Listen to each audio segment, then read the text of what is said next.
Hello guys, good evening. എല്ലാവരും സുഖമാണെന്ന് വിശ്വസിക്കുന്നു. എല്ലാവരും എന്തെടുക്കുകയാണ് ഇപ്പം ചോദിച്ചാൽ എല്ലാവരും എന്തെടുക്കുകയെന്ന് വെച്ചാൽ ഈ വീഡിയോ ചിലപ്പോൾ ഞാൻ നാളെ രാവിലെ ആയിരിക്കും ഇടുന്നത്. ചോദിക്കാമെങ്കിൽ എല്ലാവരും ഓരോ കാര്യത്തിനും ആഹാരവും എന്തെങ്കിലും കഴിക്കുമായിരിക്കും. ഇപ്പം ഈ കാണുന്ന കാഴ്ച ഞാൻ ഡ്യൂട്ടി കഴിഞ്ഞ് തിരിച്ചു വരുന്ന വഴിയാണിത്. ശകലം ട്രാഫിക്കൊക്കെ ഉണ്ടായിരുന്നു. പക്ഷേ ഇന്ന് ഡ്യൂട്ടി ഭയങ്കര തിരക്കായിരുന്നു കേട്ടോ. എന്ത് പറയുക, നമുക്ക് പെട്ടെന്ന് ഇറങ്ങാനും പറ്റിയില്ല. പിന്നെ ഞാൻ ഡ്യൂട്ടി വരുന്ന കണ്ടപ്പോൾ കാഴ്ച ഇതാണ്. എല്ലാവരും ഒരാൾ കിടന്നുകൊണ്ട് ഒരു ചിരി വമ്പച്ചിരി കാണുന്നു. പിന്നെ എൻ്റെ അച്ചുമോൻ്റെ ഏറ്റവും ഫേവറേറ്റാണ് ഒരു ചിരി വമ്പച്ചിരി. അതിനകത്ത് എന്തോ ചിരിക്കാനുണ്ടായിരുന്നു. അതുകൊണ്ടാണ് ഇപ്പം അവനും എൻ്റെ അപ്പുമോനും അവൻ്റെ അപ്പായും ഓടി വന്നത്. അപ്പുമോന് എന്തോ ഇൻട്രസ്റ്റ് കണ്ടപ്പോൾ ഉടനെ കട്ടിലോട്ടങ്ങ് ചാഞ്ഞ് കിടന്നു. എന്താ പറയുക, എല്ലാവരും ചാഞ്ഞ് കിടന്നപ്പം ഞാനിവിടെ ചോറുണ്ണയായിരുന്നു. ചോറുണ്ട് കഴിഞ്ഞു.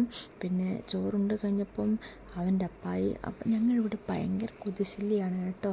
കൊതുക് കാരണം ഞങ്ങൾക്ക് വല വിരിച്ചേ കിടക്കാൻ പറ്റത്തുള്ളൂ, അല്ല ഒരു രക്ഷയില്ല. പിന്നെ ഒരു രക്ഷയില്ല.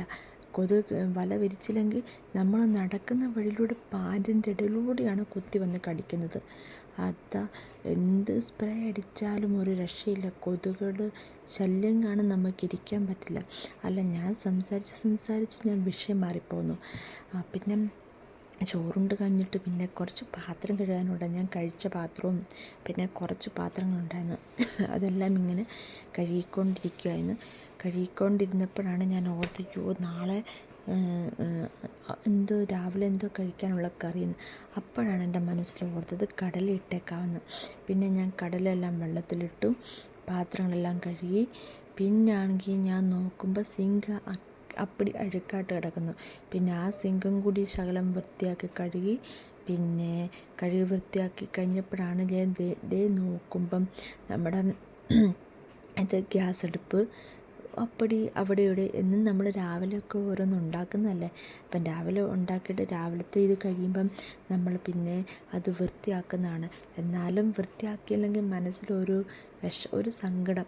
രാവിലെ എണീക്കുമ്പോൾ നമ്മൾ ആഹാരം ഉണ്ടാക്കാൻ നോക്കുമ്പോൾ അതങ്ങനെ അഴുക്കായിട്ട് കിടക്കുമ്പോൾ എന്തോ ഒരു സങ്കടം പോലെ. പിന്നെ ഞാൻ അതെല്ലാം വൃത്തിയാക്കി. പിന്നെ പാതകമെല്ലാം എല്ലാം വൃത്തിയാക്കിയിട്ടല്ലേ നമുക്ക് കിടക്കാൻ പറ്റത്തുള്ളൂ. അല്ലെങ്കിൽ രാവിലെ എണീക്കുമ്പോൾ പിന്നെ വൃത്തിയാക്കലിലൂടെ രാവിലെ ഓട്ടപ്പാച്ചിലായിരിക്കും. എല്ലാവർക്കും ഡ്യൂട്ടിക്ക് പോകുന്നതുകൊണ്ട് ഓട്ടപ്പാച്ചിലായതുകൊണ്ട് അതെല്ലാം വൃത്തിയാക്കി വരുമ്പോൾ സമയം ഒത്തിരി എടുക്കും. അതുകൊണ്ട് ഞാൻ അത് വൃത്തിയാക്കിയിട്ട് പിന്നെ ഞാൻ എൻ്റെ പണി തുടങ്ങിയാണ്.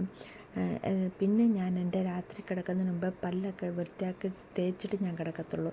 അല്ലെങ്കിൽ എനിക്ക് എന്തോ പോലാണ്. പിന്നെ രാത്രി ആഹാരം കഴിച്ച് കഴിഞ്ഞിട്ട് പല്ല് തേക്കാതെ കിടക്കുമ്പോൾ എനിക്ക് എന്തോ പോലെയാണ്. പിന്നെ ഞാൻ പല്ല് തേച്ചിട്ട് എവിടെ പോയാലും പിന്നെ വല്ല അത്യാവശ്യ സന്ദർഭങ്ങളിൽ ഇപ്പം നമ്മൾ യാത്രയിലാണെങ്കിൽ പല്ല് തേക്കാൻ വയ്യാത്ത അവസ്ഥയാണെങ്കിൽ മാത്രമേ ഞാൻ പല്ല് തേക്കാതിരിക്കത്തുള്ളൂ. ബാക്കിയെല്ലാം ഞാൻ നല്ലതായിട്ട് പല്ല് തേച്ചിട്ട് ഞാൻ കിടക്കത്തുള്ളൂ. പിന്നെ പല്ല് തേച്ചൊക്കെ കഴിഞ്ഞു. പിന്നെ ഞാൻ കിടക്കാൻ പോവാണ്. അപ്പം കിടക്കാൻ പോകാൻ ഒരുങ്ങിയപ്പോഴാണ് ഞാൻ ഓർത്ത് തലമുടി നല്ല ഒന്ന് വൃത്തിയായിട്ടൊന്ന് കെട്ടിയേക്കാമെന്ന് വിചാരിച്ചു. പിന്നെ ഞാൻ തലമുടി നല്ലതായിട്ടങ്ങ് ചീകി കെട്ടിക്കഴിഞ്ഞപ്പം ഞാൻ തിരിഞ്ഞ് നോക്കുമ്പം എൻ്റെ 2 പിള്ളേരുടെ കിടപ്പ് ഞാൻ കാണിച്ചുതരാം ഗൈസ്, നോക്കിക്കോണം. 2 പേരും ഞാൻ അവിടെ തലമുടി കെട്ടിക്കൊണ്ടിരുന്നപ്പം 2 പേരും ഭയങ്കര അടി കഴിഞ്ഞപ്പം ഞാൻ ജസ്റ്റ് ഒന്ന് തിരിഞ്ഞു നോക്കിയപ്പോൾ കണ്ട കാഴ്ചയാണ് നോക്കിയേ. 2 പേരും അപ്പുറത്തിപ്പുറത്തും കിടക്കുന്നു. എന്നാ പറയാണ്, അടി വയ്ക്കുകയും ചെയ്യും, അതുപോലെ തന്നെ കെട്ടിപ്പിടിച്ച് ഉറങ്ങുകയും ചെയ്യും. പിന്നെ എന്നാ പറയുക. അപ്പോൾ ശരി, ഞാൻ പോവാണ്. Bye bye, good night.